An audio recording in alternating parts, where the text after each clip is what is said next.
everyone, it's a quick tip Tuesday. Sellers in Pennsylvania, guess what?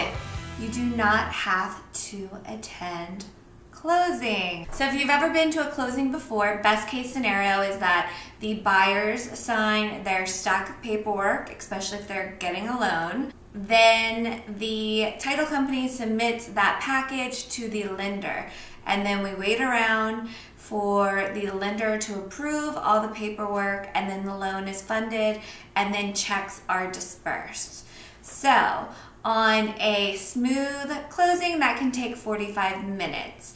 I've had with Bank of America, they took too long to look over the packet, and it was a 2-hour closing.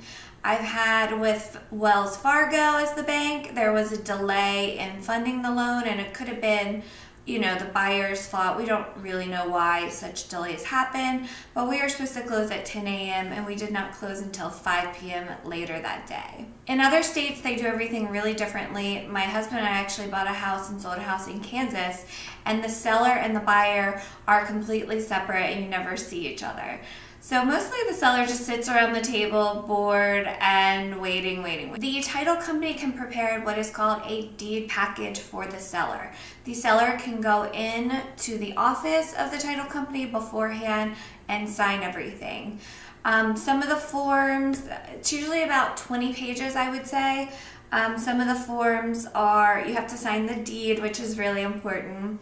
There's a privacy notice. The seller authorizes how they would like their proceeds to be paid out. So it could be they pick it up after closing. They could have it wired directly into a bank account, or they could have the check overnighted.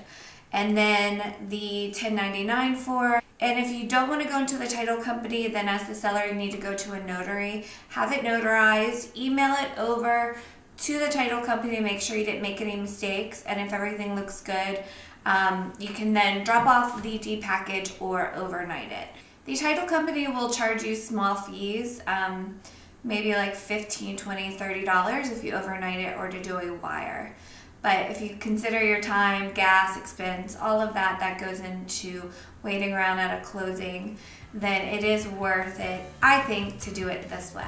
Thank you so much for watching, and be sure to come back every Tuesday for more real estate tips.